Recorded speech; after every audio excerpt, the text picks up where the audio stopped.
a simple return to a healthy, quote, normal palate. Normal interaction with real food takes place when we remove the abnormal foods. It's literally that simple. Healing starts to take place. Intelligence starts to reign supreme again. We remove the cause of the dysfunction.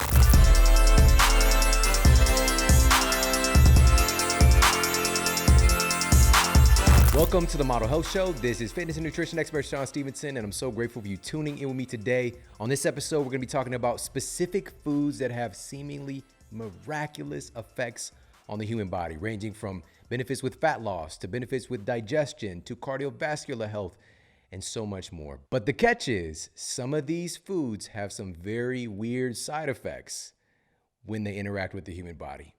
And these side effects have remained a mystery to many people. And we're going to dive in and dissect what's going on behind the scenes and what some of these foods can do, how to utilize them in the best way and get more bang for your buck. And today we're going to start off with one that is incredibly popular. It's your neighborhood-friendly onion. All right, the onion. The onion has been utilized in cuisine for literally thousands of years. But it has this very strange side effect when we try to cut into it. Have you ever wondered, why do onions make people cry? Well, first of all, I think it would be helpful to know that we actually have three different types of tears. All right, we have three different types of tears. First of all, we have basal tears. And basal tears are in your eyes all the time. They're there to constantly lubricate, nourish, and protect your eyes just in your day-to-day livelihood. And basal tears act as a constant see-through shield, protecting your eyes from the rest of the world. Now, these tears are kind of what give your eyes their constant gloss. All right, you got that gloss and you got the matte finish. You don't want the matte finish for your eyeballs. You want the glossy. All right, so that's the first type of tears. They're called basal tears. The second type of tears are emotional tears. Now, emotional tears are the types of tears that you release when you're overcome with emotion. All right, emotions make you cry sometime. Shout out to H-Town. All about emotion, yeah. In fact, researchers have recently discovered that when we shed tears, there are actually traces of stress chemicals when we're having emotional tears that we shed, indicating that this could possibly be a way of relieving stress. Additionally, some studies suggest that crying stimulates the body to actually release endorphins, i.e. these kind of glorified feel-good compounds in our bodies to, again, help us to relieve stress. I don't know if you've ever had this experience, but for many folks, after having a cry, after having a good, deep, sometimes just ugly cry, you actually feel a lot better. And also when we're overwhelmed with happiness and joy, those tears can even make it more impactful, more visceral. Researchers at UCLA noted that crying helps to activate the parasympathetic nervous system, potentially restoring the body to a state of homeostasis. Crying can potentially help to bring us back to balance. Now, we've got our basal tears, we've got our emotional tears, and finally, we have our reflex tears. And reflex tears are formed when our eyes need to wash away harmful irritants, such as smoke, foreign bodies like dust and debris, and in this case, what we're talking about, onion fumes. Your eyes actually release your reflex tears in larger amount than the basal tears. Thus, this is why they can come streaming down your face. And they often contain significantly more antibodies in our reflex tears to defend against any kind of foreign compounds or microbes that our eyes might be interacting with. So what's going on with the onion that's causing this interaction? The onion itself, it's a bulbous shaped vegetable that matures underground. And the onion has evolved its own defense mechanisms to help to protect it from being overeaten by animals that might dig it up before its maturity. And this is the thing about all life. Life finds a way. Just because a plant can't get up and run from you doesn't mean that it doesn't want to continue on its species, to mature and to be able to have little onion babies. All right. Every life form wants to continue on its species. And so onions are no different. And so it's evolved these incredible defense mechanisms to help to protect itself. Now, when an onion's skin is broken, it begins to spew certain enzymes and sulfonic acid.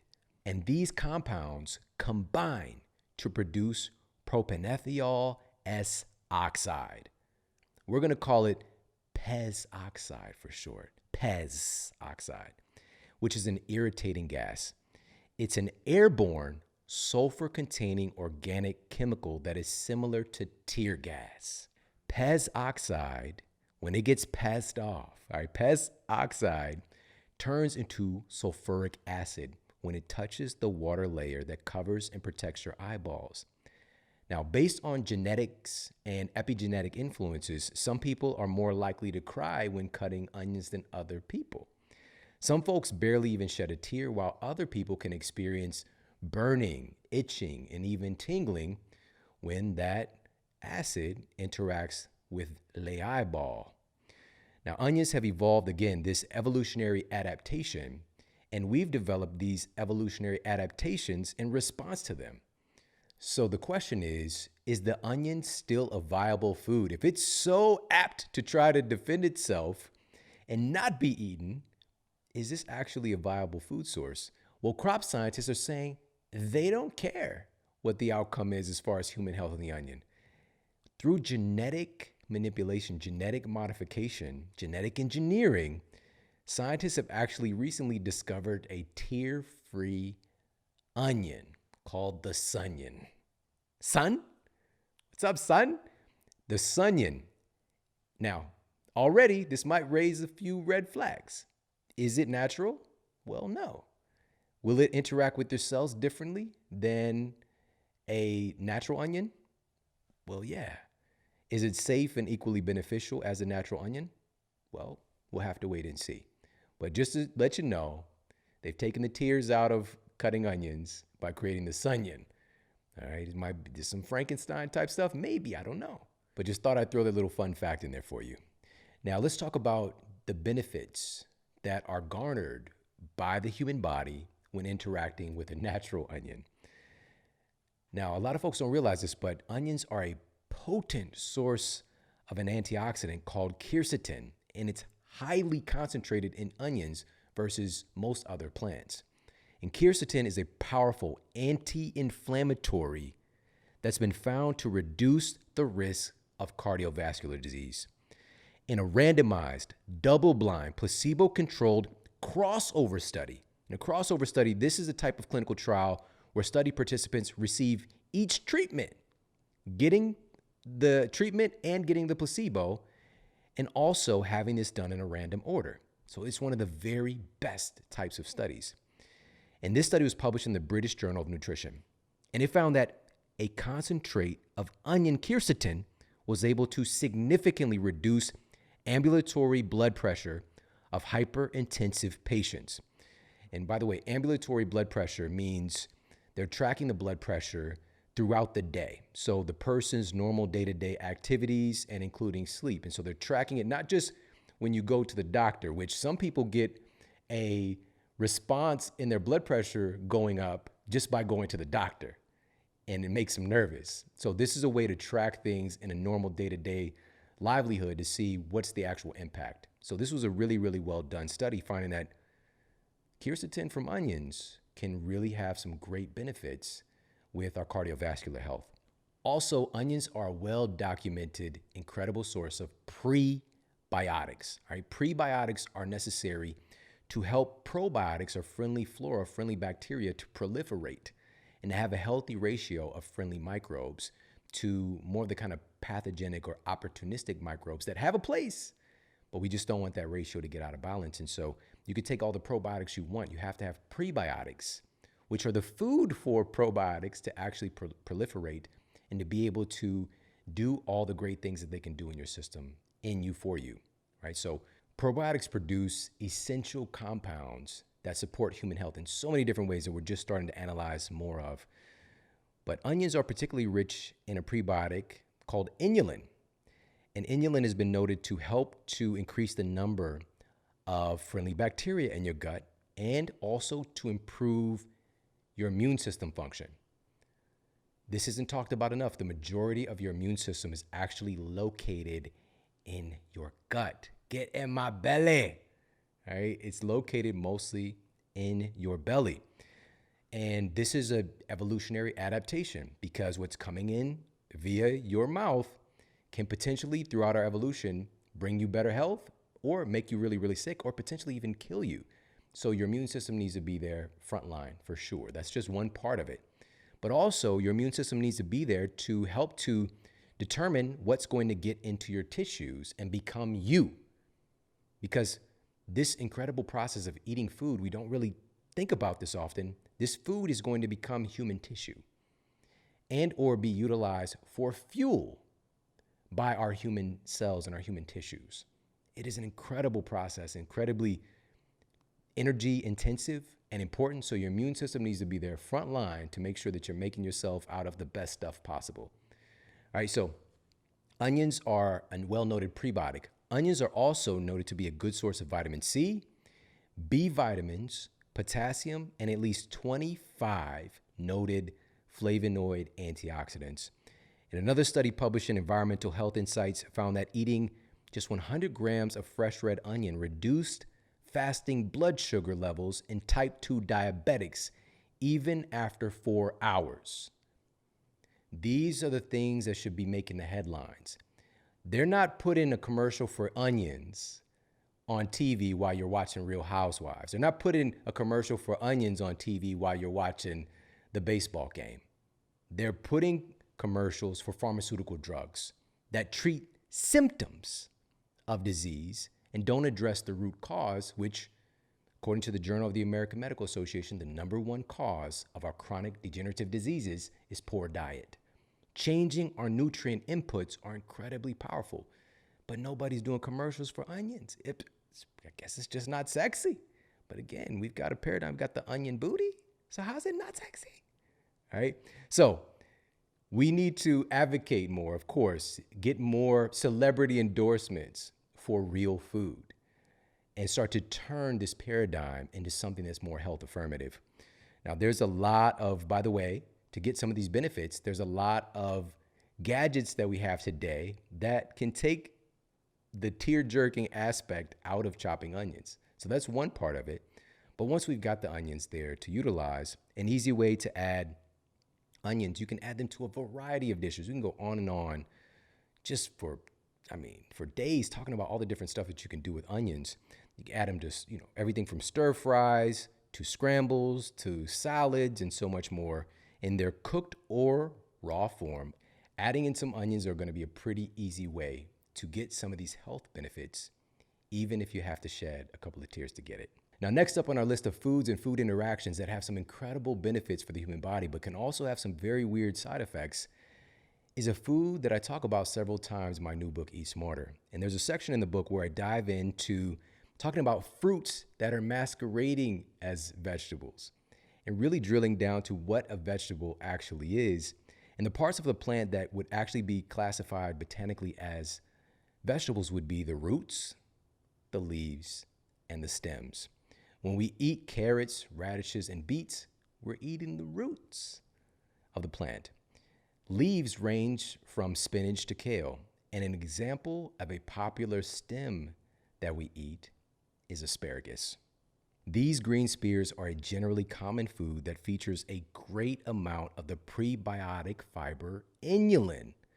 In a fascinating study published in the journal Gut, inulin-derived propionate was found to significantly increase the release of 2 major satiety hormones that help to regulate our metabolism, PYY and GLP-1.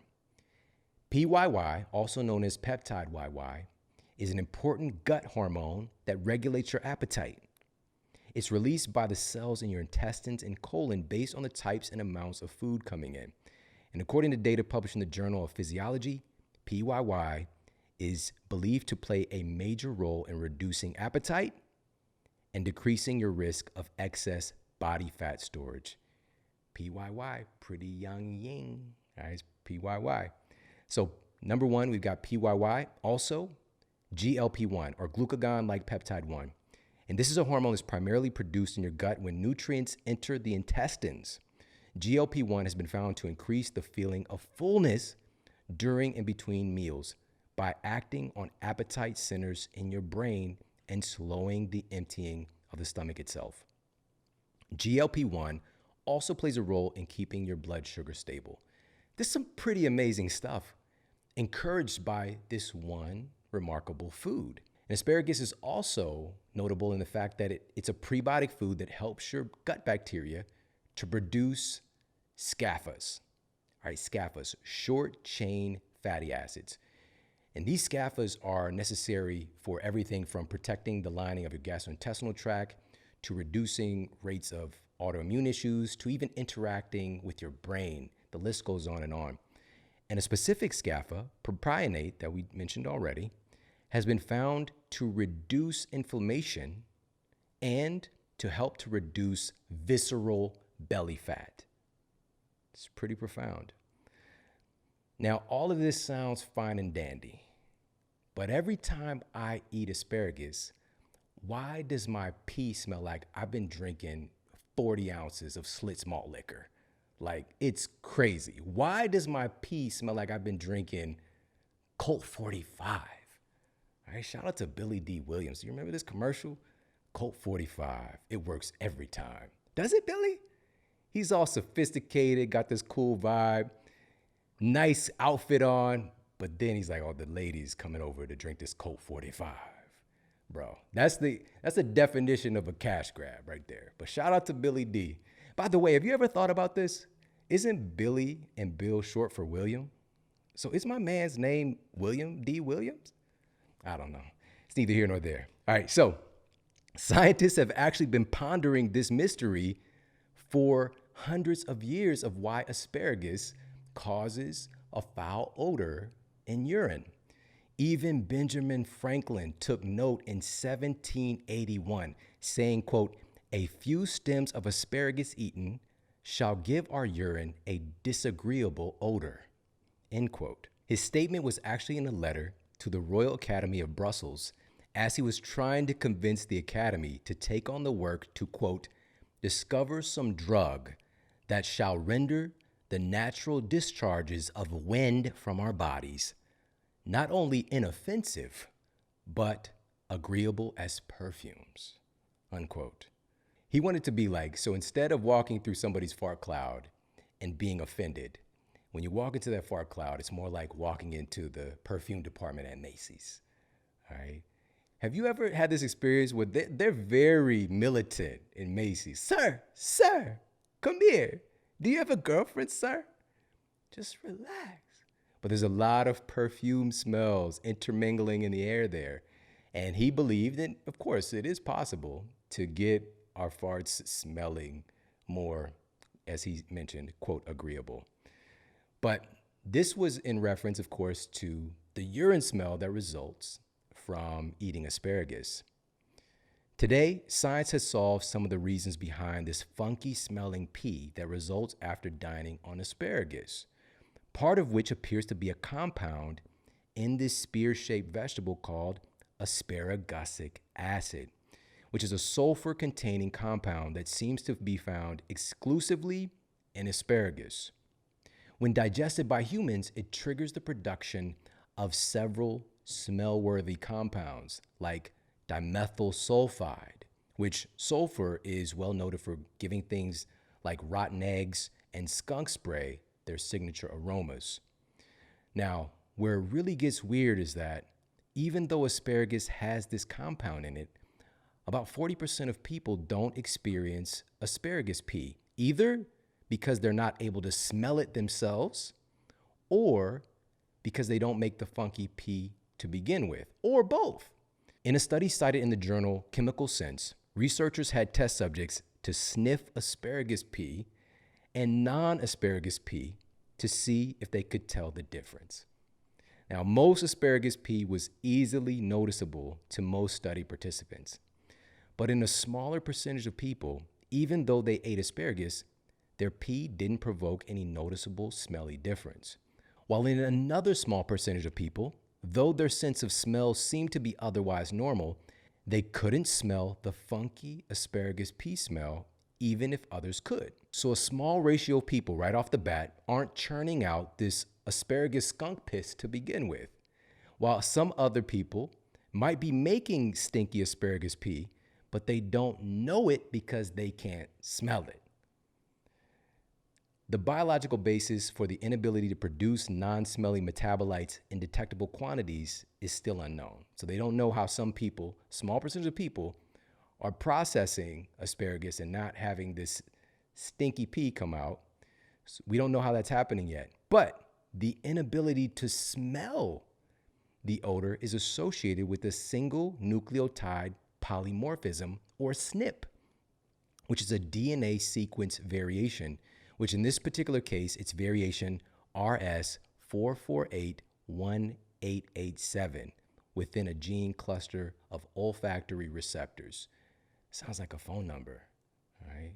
You got stinky pee? Call 4481. It's also important to note right here in this moment, and something that we can take with us for the rest of our lives, that the smells we produce are significantly determined by the microbes that we carry in our gastrointestinal tract. All right. Right now, one of the most powerful and growing, fastest growing fields of science is looking at the incredible relationship between our microbiome and all areas of human health.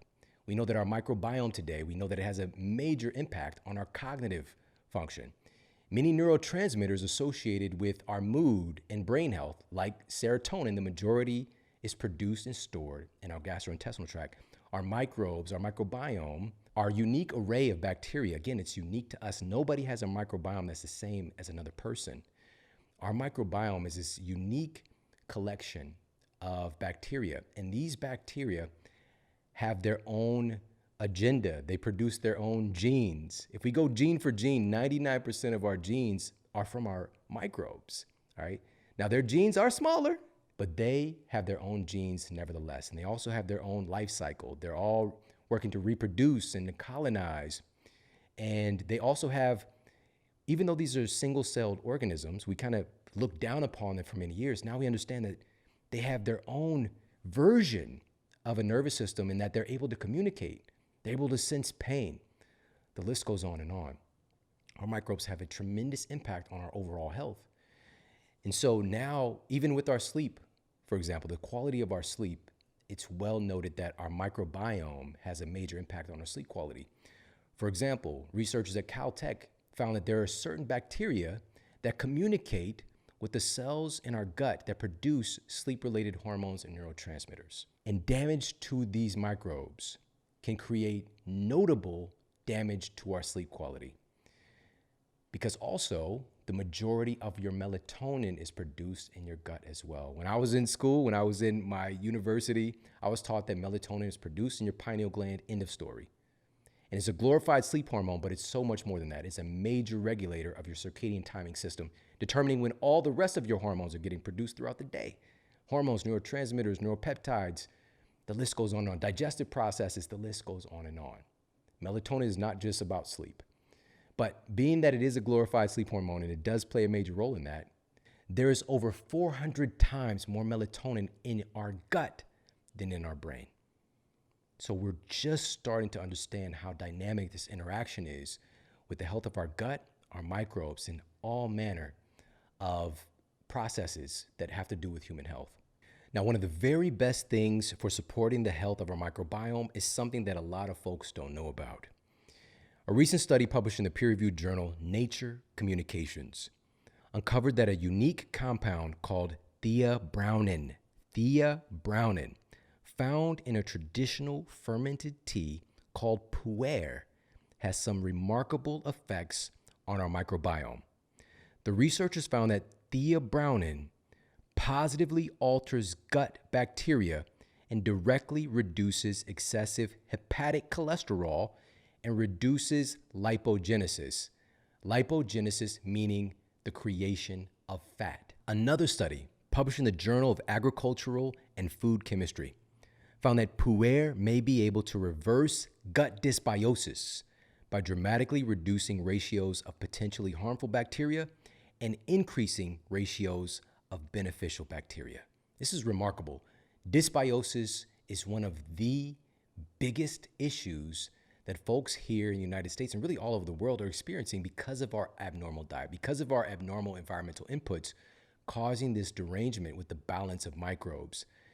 This particular tea that's been utilized again for thousands of years has remarkable benefits to help to restore balance to our microbes. A big reason that it's able to do this is its unique concentration of polyphenols that are well noted to be a prebiotic supporter in supporting the proliferation of healthy microbes. And this tea is obviously incredible, but just like with everything in life, the quality matters.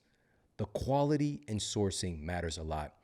And I personally only drink the fermented pu'er from Peak Teas. All right, Pique, Peak Tea, which uses a patented cold extraction technology that extracts the bioactive compounds in their teas at cold to low temperatures for up to 8 hours. They care about what they're doing.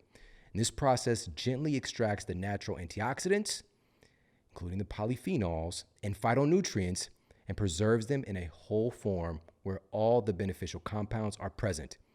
This is the purest way to extract the phytonutrients that we've been talking about for maximum efficacy. And with their incredible extraction method, they have these patented tea crystals, which are easy to use. You simply pour the tea crystals into water, stir, and enjoy the benefits. I just had some pu'er right before filming this episode. I also love the fact that it's wild harvested. It's a truly wild sourced pu'er. And when it's wild harvested, this means that the concentration of polyphenols is even higher. The concentration of adaptogens is even higher. It's also triple toxin screened for one of the highest levels of purity. It's triple screened for pesticides, heavy metals, and toxic molds that are common in many teas. So again, the quality matters. Right now, go to peaktea.com/model.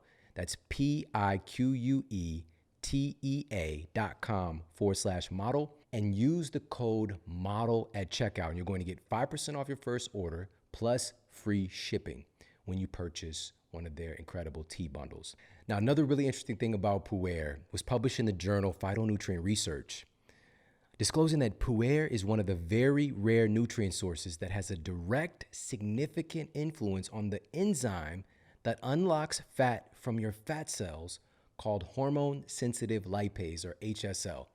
And we just did a recent episode detailing how the process of fat loss actually works, which you can get in the show notes. How does body fat actually get released from the fat cell? Where does it go? Does it get reabsorbed? Is it going to the mitochondria for beta oxidation? How does it all work? Where does fat go when it's, quote, burned? So we detail that entire process. But hormone-sensitive lipase is a key, literally a key, unlocking the door to release stored fat. So it's important. Now, there are very few foods and nutrient sources, in this case beverages, that have been clinically proven to directly improve the functionality of hormone-sensitive lipase, helping it to do its job. Pu'er is one of those things. And there's also another reason why I love Peak Tea is that it has over 15,000 five-star reviews, but also they have a guarantee. So if you don't enjoy it, you can send it back. Send it back. Get your money back. But, you know, it's one of my favorite things. I really, really enjoy it. The benefits are incredible, clinically proven. Their quality is outstanding. And again, go to peaktea.com/model. That's PIQUETEA.com/model. And you're going to get the hookup. 5% off, free shipping when you get any of their amazing bundles. Now, the next strange interaction that certain foods have with the human body partly addresses the question as to why some people just don't like vegetables. This is particularly personal for me because I come from that guild of vegetable haters. I come from that guild. I come from that tribe. All right.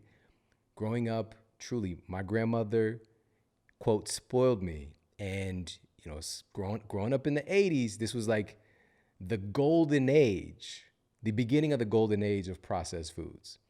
And, you know, just this idea, the marketing that, you know, you're just getting all the vitamins and nutrients that your growing child needs in these convenient processed foods, and make sure that they take a Flintstones multi, right? I have my Flintstones multivitamin every day as well. And it really inundated me at that time, which my grandmother loved me. She just wanted me to eat stuff that I liked, that I would eat without much debate. So a lot of my meals were fish sticks, chicken nuggies, and I said nuggies on purpose, macaroni and cheese, Kraft, of course, coming straight out the box, SpaghettiOs, potato chips, sandwiches. Like, this is my daily rotation. And fortunately, I did develop a kinship, a tolerance for broccoli, and also canned green beans. So those were the two vegetables that I would tolerate. All right, especially the broccoli. I think it's because of the cheese whiz with the broccoli. I think that's what initially got me involved with it, in a relationship with broccoli. Other than that, no vegetables. None. We're not talking about, again, we're talking about what actually fits in the category of being a true vegetable. In fact, my distaste for vegetables was so strong that literally into adulthood, I had never eaten a salad in my life. I didn't eat a salad until I was 25 years old. It was the very first time that I ate a salad. Now today, how do you get from there to being one of the top health authors in the world, one of the top health educators in the world? It's because I was so messed up. And I really understand, I can relate to what it's like to not have a diversity of foods, to be encouraged, not just having accessibility, but encouraged to eat processed, fake foods every single meal because of the environment, not because of my grandmother. When I moved away from my grandmother, at least I was getting little hints of things. But when I moved in with my mother in the inner city and just being immersed in fast food culture now, just being immersed in processed foods every day, everywhere that I go, that became my modus operandi, was eating those type of foods. And so I really identify with this, and this idea, like answering the question, why do some people simply not like vegetables? Part of it definitely has to do with conditions. All right, let's be clear, especially in our culture. But occasionally, and this is what we're going to talk about now, demystifying this, they might be someone who's in the category of people known as a super taster.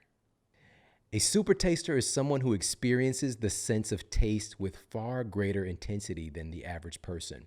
In particular, some studies demonstrate an increased sensitivity to bitter tastes, i.e. vegetables, for super tasters. It's believed to be due to a genetic predisposition how super tasters end up with their super taste. Some people actually have more taste buds and receptors on their tongue with this genetic predisposition. Our taste buds, also known as fungiform papillae, are small mushroom-shaped bumps, thus the name fungiform, that are covered with taste receptors that bind to the molecules from your food and help tell your brain what you're eating. Really, really cool stuff. Now, super tasters appear to be more sensitive to flavors because of their extra budded tongues. And there are five identified categories of flavor. All right, this is just what we know. There's 5 categories: sweet, salty, sour, bitter, and umami. All right, umami. So it's kind of like that savory type flavor indication. Now, super tasters are particularly sensitive, again, to bitter flavors in foods such as green vegetables, which was my kryptonite. Why is kryptonite green? Matter of fact, shout out to DC Comics and the Snyder Cut. Did you see the Snyder Cut yet? 4-hour movie.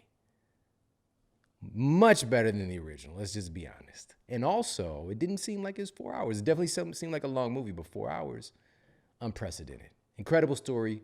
Zack Snyder, look into it. What happened with him originally filming the movie and somebody else taking over and him coming back for the Snyder Cut. But kryptonite's green.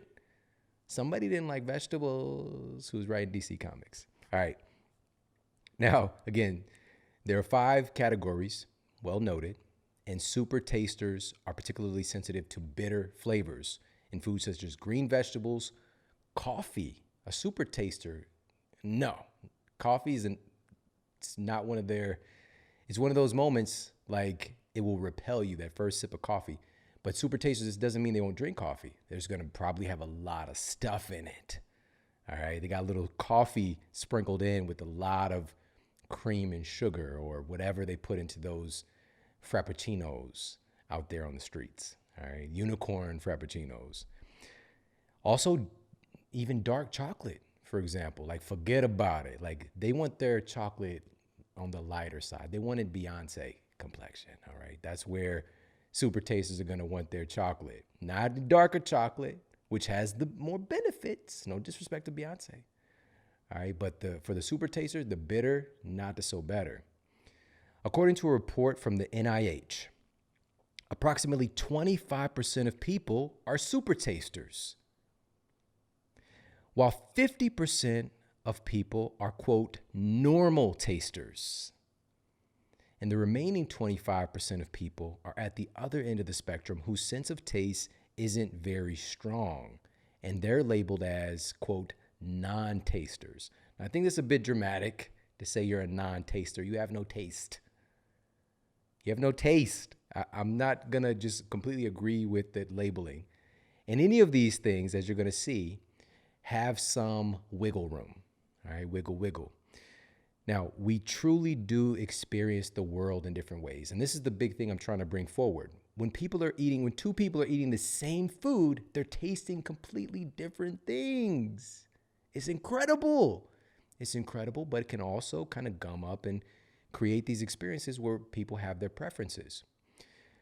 Some people can't get enough flavor as well. So when we're talking about a non-taster, they're probably going to be looking for more flavor, like more things added to something to make it taste intriguing, to make that sensitive, to make that interaction with the food more pleasurable, because they're not tasting things that definitely a super taster would be tasting, but even a normal, quote, normal taster, which what is normal? So some people can't get enough flavor, while some people are just getting slapped in the tongue with flavor. All right, when you're a super taster, just smacking your tongue around. When people are getting hit with even the tiniest bits of flavor, especially bitter flavors. And then you have everything in between. Some other little facts about our sense of taste. More than 200,000 people visit a physician for chemosensory problems, such as taste disorders, every single year. And many more taste abnormalities people experience go unreported. Also, many people are surprised to learn that flavors are recognized largely through our sense of smell. That's where the magic is really happening. It's not just on our tongues and our taste buds, but also our sense of smell. And this is why, for example, when you get a cold, when you get a little stuffy, your food tastes different because you can't smell it. It's not that your taste buds are misfunctioning or malfunctioning. It's because our sense of smell is not combining and creating the magic that we experience with our taste sensations. Now, our taste cells, along with our smell cells, are the only sensory cells that are regularly replaced throughout a person's lifespan. All right, so these cells are just regularly replaced compared to our other sensory cells. Now, another fun fact is that our taste cells and our smell cells are the only sensory cells that are regularly replaced throughout our lifetime. Our taste cells usually last about just 10 days. So there's a lot of turnover happening in your mouth. All right, you could take what you want from that statement. Regardless, our sense of taste is not static. This is very important to understand. It still adjusts based on your inputs. So you've probably heard the term, quote, palate change. A palate change. Well, this is actually a real phenomenon. And trying to explain how this happens behind the scenes, researchers at the University of Buffalo published data suggesting that proactively trying more bitter foods changes proteins in saliva that affect how we perceive the taste of food. So super taster or not, interacting with different foods consistently will change the way your body interacts with them. Several studies have also found simple nutrient deficiencies can change the sensitivity of your taste buds. For example, researchers at St. John University noted that a zinc deficiency can derange our sense of taste. Other nutrients like vitamin D, vitamin A, B12, and even copper have all been noted to influence our taste sensitivities. These are all things to consider, and this is such a big reason why addressing our underlying nutrient needs optimizes so many things about us, because food isn't just food, it's information. Food isn't just food, it's information. It literally changes our operating systems. It changes how our entire physiology, how every cell in our body interacts with the rest of the world. And, for myself, when I started to actually include more nutrient-dense foods into my life proactively, consciously, when I asked a fundamental question, when I was diagnosed with a so-called incurable arthritic condition of my spine when I was just a kid, I was 20 years old, a degenerative bone condition where I broke my hip at track practice, for example. My body was just breaking down, and I had the audacity to finally ask, what are my tissues made of? What are my discs in between the vertebrae of my spine? What are they made of? What are my bones made of?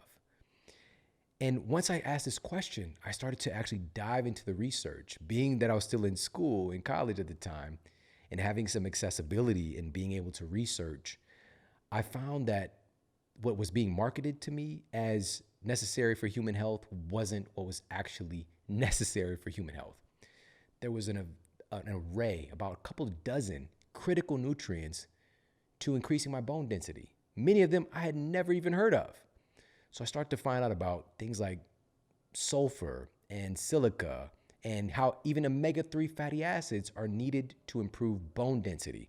And I wasn't getting any of this on my drive-through window diet that I was on previously. So when I started to change my inputs, including more nutrient-dense foods that had the raw materials, you cannot regenerate your body if you don't give your body the raw materials it needs to do the job. Very simple, fundamental principle that's not talked about in conventional medicine. It's not talked about in what would be real healthcare, which is giving your body the nutrients that it needs to thrive.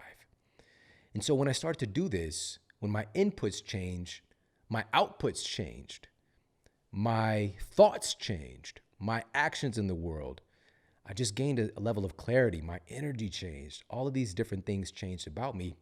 And also my palate changed. Because at that time, I went from a processed food drive-through window diet to eating more whole, real foods and kind of sneaking in my vegetables still, but just upgrading so much from that processed food to a whole food-based diet changed so much about me, and adding in some specific supplements. But more and more I asked, instead of the supplements, where's the whole food form going to come from? And I kept coming back to these vegetables that I just had this repelling vibe towards. And so one of the things that I did early on was, okay, I'm not eating kale, but let me throw this in the juicer, throw it in a smoothie, sneak it in, ninja style, right? Sneak it in there, slide it in. And as I did that, as I started to find creative ways to get these foods into my body, it started to change me from the inside out. So the first time I juiced like some greens, it was like 3 apples and like 1 celery and like 1 piece of kale kind of thing. Like, I was like, oh, this isn't bad. And just over time, it became less fruit, which that's a lot of sugar, by the way, back in the day, to not even needing the sweet, the fruit part in the first place. And so it was changing my palate. And oh my goodness, when these green, like concentrated green superfood blends came along, please. For me, this is like 15 years ago. And some of them that shall remain nameless, they did not taste very good, but I was able to like add them to smoothies. And some of them, I kind of just had to tough it down and figure out. But again, it started to change my palate. Today, they make them that taste amazing. And they're doing it the right way. Cold processed, some of the greatest, like densest superfoods, green superfoods known to man. Like spirulina, for example, is 70% protein by weight, one of the rare nutrients called phycocyanin, one of the rare food sources of phycocyanin, which is like an ancient nutrient. And this is one that's clinically proven to stimulate something called stem cell genesis in the human body. This is the creation of new stem cells. These are things that were thought to not be possible, especially through having interaction with foods. But we're talking about nutrigenomics, nutrigenetics, and how food literally changes our genetic expression, changes our ability to do things like making more stem cells. What do stem cells do? Stem cells do everything. Stem cells become everything you need. You need some more bone tissue? You need stem cells. You need more heart tissue, stem cells. You need more brain tissue, stem cells. Meniscus, stem cells. They become what you need. So, just being able to have like the spirulina, the chlorella, and this is why I love Organifi so much. Organifi, not only do they have these superfoods, but they're cold processed to retain more of the nutrition. And it tastes good. So that my kids literally every day are having Organifi. So my oldest son loves the green juice. He gets it in every day. My youngest son, the red juice formula. But that green juice formula with the spirulina, the chlorella, the ashwagandha, it's an essential. It should definitely be a staple in our cabinet. So if you're not using Organifi yet, again, palate change, helping to change the intelligence of the body. And these are things that I literally did myself early on, and I didn't know that I was doing them. That was changing my palate and making me crave and want foods that were better for my body than my drive-through window diet that I was more attracted to prior to really getting this knowledge. So head over to Organifi.com/model. That's ORGANIFI.com/model. You get 20% off. 20% off their green juice formula, the red juice, the gold with the turmeric. Oh my goodness, incredible. Pop over there, check them out, Organifi.com/model. All right, now listen, even in this vein with the super taster, the quote normal tasters, and the quote non-tasters, there's so much diversity in how we interact with foods. But I want to move on to something that isn't a taste in a sense, but it's more of a food experience that gives us more of like a feeling than anything else. How in the world do spicy foods turn up the heat in our mouth and in our bodies? How is that happening? And I'd imagine, I unconsciously thought this, that most folks would think that the quote burn of spicy foods is a form of taste. But again, it's more of a feeling. In fact, the two sensory experiences are related, so our taste and that feeling experience, which we'll talk about more, but they're also very distinct. Spicy foods innervate the tongue in the same way, interacting with the papillae. But there's an additional pain system that is triggered by compounds in spicy food that are located everywhere throughout the body, not just your tongue, so you can have the experience of this kind of thermal effect everywhere. Capsaicin is the main active ingredient in spicy food, and it binds to a special class of receptors inside of our mouth called VR1 receptors.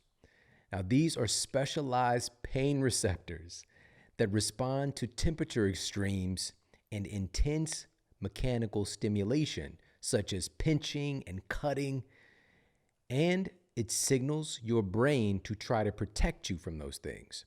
These receptors also respond to very specific chemical influences, like those from capsaicin.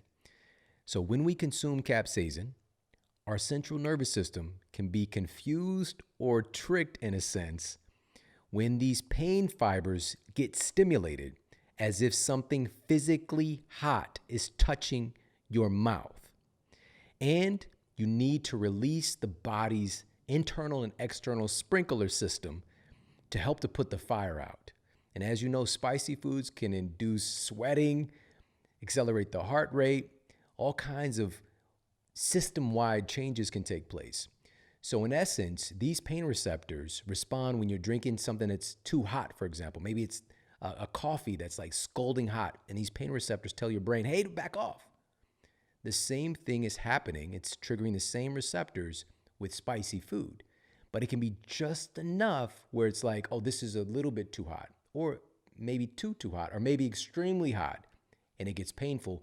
But it's nothing that's actually, because that pain receptor with something that's physically hot, for example, is trying to make sure that you don't melt your tongue or melt your biology, all the cells in your mouth.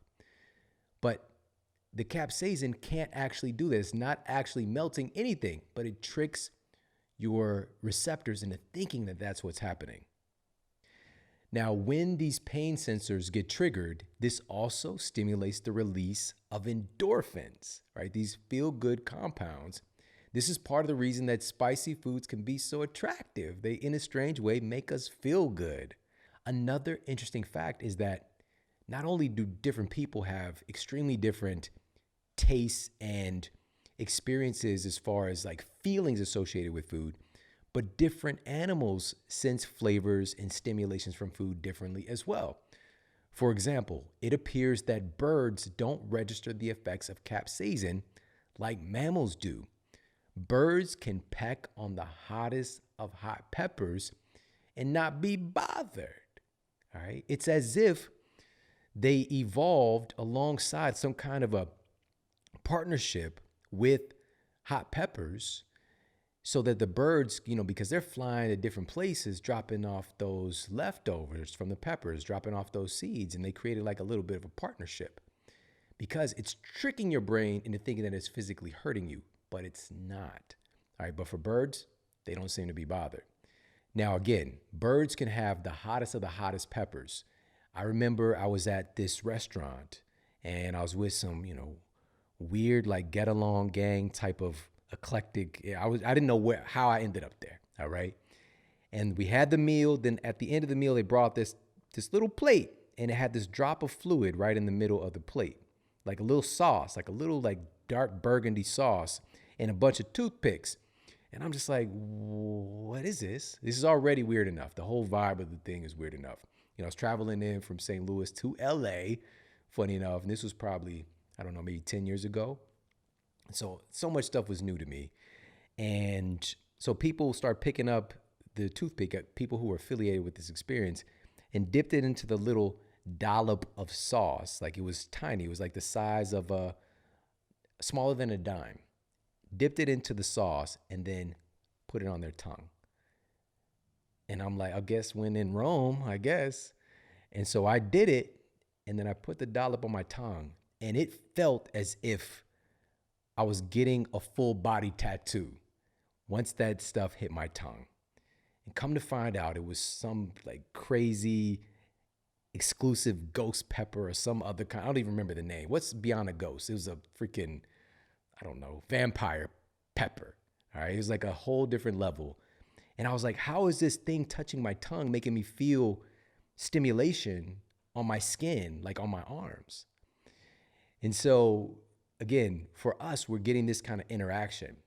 And while a bird can consume, like literally just straight up eat one of those peppers, that just a little teeny bit of the fluid from it affected my body. So just keep that in mind, little fun fact. But how does this actually play out? Now, we're not talking about stuff that is like physically causing trauma to your body. We're not talking about that. We're talking about a little bit of spice. Let's keep it a little spicy. What kind of benefits can we extract from this unique compound? Well, a study published in the peer-reviewed journal Nutrients found that capsaicin supplementation actually improved risk factors for coronary heart disease, protection against heart disease. All right, that's really interesting that it has that kind of capacity. Well, there's another study that was published in 2016 where scientists concluded that capsaicin is actually able to increase the body's ratio of brown adipose tissue. It can actually help to nudge beige fat cells that can either become white adipose tissue, which is storage body fat, into being brown adipose tissue. So this is a type of body fat that burns fat. And again, we talked about these in depth on that episode detailing how metabolism works. So make sure to check out that episode after this one. But the bottom line is hot food, spicy food actually has this not just thermogenic effect where it's kind of increasing our metabolism temporarily, but literally shifting the ratio of body fat. So we got storage fats, we've got structural fats, and we've got fats that actually burn fat for fuel. So it's really, really cool stuff. Now, additionally, several studies have also noted capsaicin's incredible ability to help with pain relief. And this was really interesting too. A study from the Harvard School of Public Health found that people who eat spicy foods daily have about a 14% lower risk of death from all causes than people who eat spicy foods once a week. Now, the researchers analyzed the health and nutrition data from nearly 500,000 people in this particular study and found this interesting correlation. After accounting for several other influential factors, spicy food stood out somehow. Now, again, this isn't necessarily causation, but it's an interesting data point nonetheless. So spicy food is tied to improvements potentially with our body fat ratio, cardiovascular health, relieving pain, increasing endorphins, and also potentially adding to that recipe of extending our lifespan. Pretty cool stuff. So spicy foods, you can spice up just about anything. You could spice up adding peppers, and obviously it's something that's dried and used, like cayenne pepper, for example, for savory dishes, even combining it with sweet foods, having a little bit of cinnamon along with some chocolate. And cinnamon, for example, is actually something that's been utilized for quite some time. So we can think outside the box and utilize peppers, spicy peppers, cayenne pepper, and even whole peppers in different ways. All right, so again, from spicy to sweet, savory dishes, and just adding it in. If it feels good, add it in. A little spice can go a long way. Now, next up in our venture into the strange relationship that certain foods have on our bodies is another common one that many people experience. Have you ever been snacking on some fresh pineapple and experienced some stinging in your mouth? Or maybe a little bit of like pins and needles sensation, or maybe even some weird numbness? Well, there's a unique enzyme in pineapple called bromelain that has the remarkable ability to break down protein. In your mouth, all the structures in your mouth are made from protein. Your body truly is made from protein. These are, quote, the building blocks that make up our physical structure. And so in your mouth, bromelain has the ability to digest protein and break down protein. So in essence, when you're eating that pineapple, it's trying to eat you back. So when we're having this situation, this hit me and I'll hit you back situation taking place with pineapple, this is happening in our mouth. And so the question for me came up, well, what about the rest of my body? Like, what about the downstream effects with the pineapple since it's digesting protein? But once it hits your stomach acids and other compounds actually render bromelain harmless. And in fact, it helps it to become a potent anti-inflammatory nutrient in our bodies, according to data cited in the journal Clinical Immunology. Now, you might be wondering why a journal dedicated to immunology is investigating this pineapple compound in the first place. Well, another study published in the journal Cellular Immunology found that bromelain can actually act as an immunomodulator in the body, helping the immune system to increase or decrease itself based on kind of an upper level intelligence, a modulation, instead of just this one lane, like what happens with synthetic drugs, for example. It pushes your immune system in one direction. It either increases the immune system performance or it suppresses the immune system. Foods like pineapple, like bromelain, appear to have an immunomodulating capacity where it helps your immune system to modulate and to go up if it needs to, or even go down if it needs to. And when we're talking about why would it need to go down? Well, what if we're having an excessive immune response, right? Or an autoimmune reaction? There can be some potential here, and this is what they're studying, with bromelain being able to help the immune system to reach a state of homeostasis and balance and improvement overall. Now, there are many other benefits that are seen with pineapples in the data. Another one, this is conducted by researchers at the University of Southampton in the UK, found that bromelain can be an effective treatment for osteoarthritis. Pretty cool. And also, again, just overall, pineapple is very high in vitamin C and antioxidants, and this may lean into why it's helpful for the immune system somehow. But more research is being done. Food has these really interesting capacities. So pineapple is one that's pretty easy to utilize. It might be with your favorite yogurt, for example, dairy or non-dairy versions. It might be something that you're adding in a fruit, a fruit mix, right? A fruit cocktail. I mean, let me be 100. I used to hate pineapple because it would come in a little fruit cocktail that you get at school, and it always it was not yellow. It was like translucent white. Like it was just like, what is that? And just threw the whole vibe out. If I was trying to eat the peach, it had the peaches, the grapes in there. The pineapple just was suspicious to me. But that's not real pineapple, all right? Fresh pineapple. And so there are many different ways to add it in.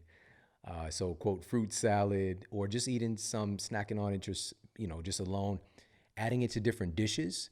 Again, I mentioned that it's something that breaks down protein. So it's been used historically for like tenderizing meat, for example, right? So you might think of like the luau, right? Shout out to everybody listening in Hawaii right now and being utilized that way. And also there are some weirdos out there putting pineapple on pizza, but you didn't hear that from me. All right. Shout out to everybody who likes pineapple on pizza. It might be me.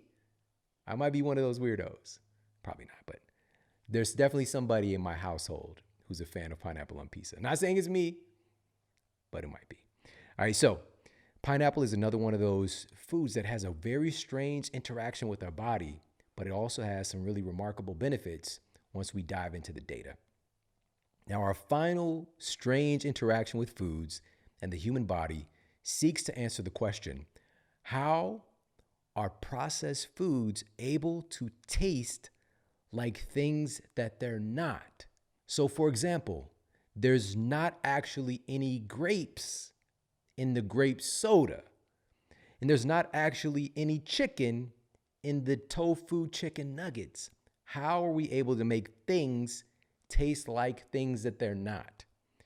Now, when it comes to grape soda, for example, I'm saying grape soda because that was my vibe, all right? That Vess grape soda, from where I'm from, it's a hood classic, all right? So having that as like something that I would go to quite often, the grape, the fruit punch, the strawberry soda, but the grape in particular has a little bit of a vibe, an essence of grape to it, but there's 0% grape juice in the grape soda. How are we able to do that? And by the way, it doesn't have to be perfect. The flavor notes don't have to match up perfectly to muddy up the waters in how foods are communicating with your brain. So how are they able to do this? There's something called a gas chromatograph that's able to now, we've been able to isolate flavors, isolate chemicals that denote flavors in foods. So food scientists have been able to use technology to isolate specific chemicals in foods and then put those chemicals into other things to make those things taste like things that they're not. All right. So making a chip taste like, there's like the chicken and waffles flavored potato chip, right? All these different crazy things that we're able to do. And again, this doesn't have to be perfect. Like the strawberry candy, the strawberry beverage doesn't have to taste exactly like a strawberry, but it's just enough to muddy up those waters of communication between the food stuff and your brain. Now, what do I mean by this? Well, we evolved eating food and having a very specific relationship to the flavors and nutrients in foods. And there's this phenomenon called post-ingestive feedback. All right, post-ingestive feedback. This is through our evolution. When we would consume a food, just say we consume a wild strawberry. When you would eat that wild strawberry, when our ancestors ate that wild strawberry, brought it into our system, this highly evolved, intelligent system, your physiology, your brain, and the mind in all of your cells is literally just kind of pulling out its own metaphorical notepad and writing notes that when I just ate this food and had this flavor, this strawberry flavor, a wild strawberry flavor, I got some vitamin C. I got some copper. I got these particular amino acids. And it's just literally taking notes, taking stored biological memory of what it got when it got this flavor. Right? So there's a post-ingestive feedback. Once we ingested the food, we get this feedback that these are the nutrients that come along with that flavor. And so whenever our bodies would become deficient in those nutrients, our physiology, our brain, our body, every cell in our body, we knew where to get that nutrient, where to get those nutrients, because we would evoke a hunger or a craving for those foods. This is how cravings evolved. Cravings aren't a bad thing. This would dictate and determine and assist and support our food choices. But this highly evolved system has been manipulated by the food industry to make us crave all of these crazy things that have never existed before, and has, again, muddied up the water of this post-ingestive feedback, because now we have things that taste like other things, all right? And so there's another phenomenon called vanishing caloric density that's utilized by food scientists to manipulate our brains, because any strong flavor sensation, anything that really overwhelms your taste buds, we have a natural mechanism in our brains that trigger us to stop to the joy that we might be getting by having this food, to turn the pleasure off and start to make it not palatable. All right. So this is why, for example, you might not be able to eat a lot of fill in the blank food. So maybe it's that pineapple that we talked about earlier. There's only so much pineapple. Again, the pineapples have been kind of manipulated over time as well to be sweeter and all that stuff. But there would be a shutoff mechanism in our brain that's like, okay, that's enough sugar. It's enough of these nutrients.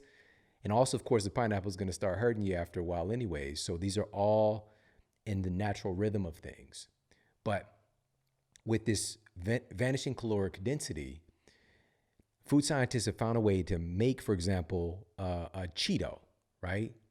To make a Cheeto, which is an incredibly potent flavor sensation, to only trigger stimulation of a certain category of brain cells, just enough to tickle them just enough, then adding in some other notes over here and creating this perfect combination where you can keep eating it and eating it and eating it and not really even realizing that you've tore through a whole bag of these things, right? You might have consumed hundreds of calories, but your brain is essentially tricked into thinking that it hasn't gotten many calories at all, because it's another post-ingestive feedback is the amount of energy that's coming in from the food. And so your brain is even getting tricked to like, it's not, this is just air, just some chewing on some air, right? Keep eating. So this is just another one of those ways that our interactions with food often go on behind the scenes. Like, why are we doing the thing that we're doing? Why do we have this relationship with these particular categories of foods that we call processed foods? What's happening there? What's happening behind the scenes? And these are one of the things that we really need to address as a culture to help to move away from these things, to restore optimal function, to restore that true post-ingestive feedback and our powerful relationship with food and what our bodies really need. Because the reality is we've been manipulated. These food manufacturers have been manipulating our systems and creating a situation where our systems and our biology and the release of these different feel-good chemicals and dopamine has really run amok. We didn't land on Cheetos. Cheetos landed on us. So if you saw this, you see I did the Denzel Washington finger if you saw that. But it's true. These things have really taken over our culture. And how do we fix it? This is so simple. It's simple, but it's not necessarily easy because, again, it's immersed itself. It's really entangled itself into our culture.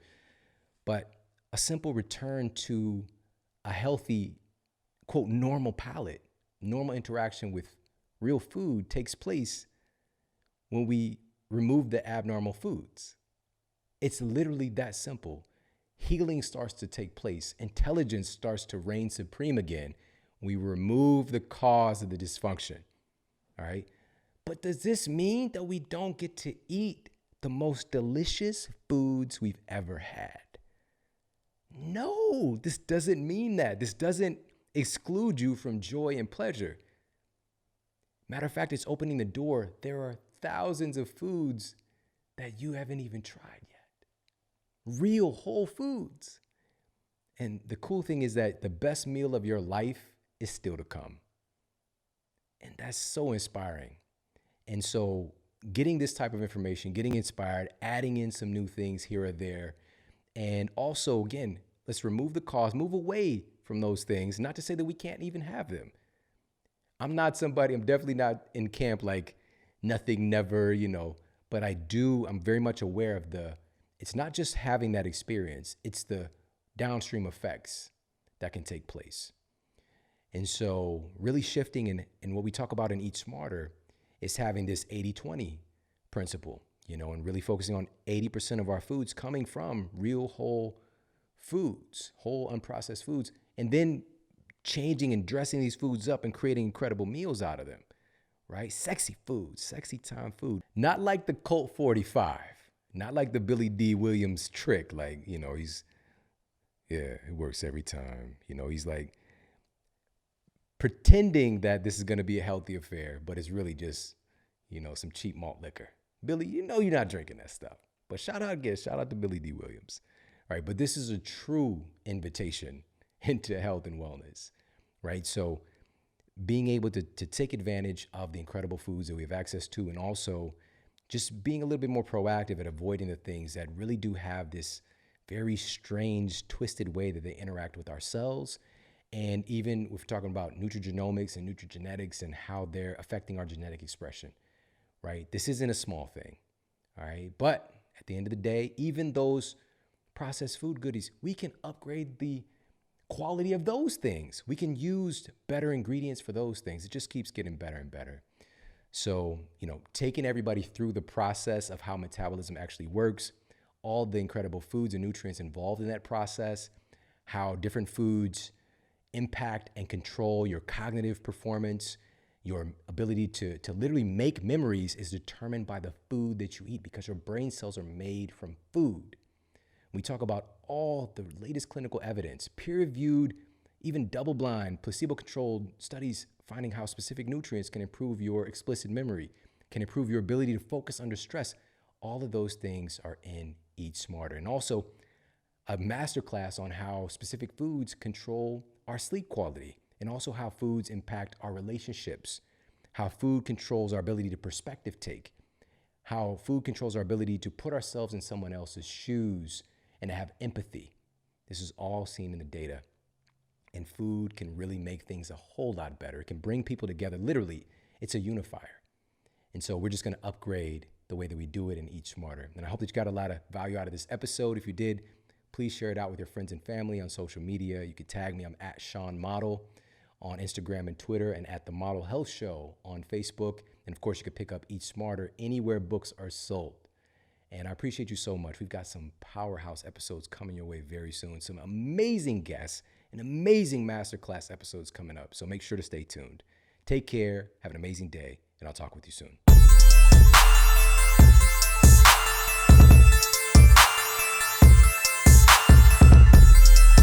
Hey, if you like this video, make sure to check out this video right here to optimize your health starting today. The question should be like, where the hell does fat go? Where'd it go? Does it go to You just poop it out? Do you sweat it out? Does you got that Thanos keychain.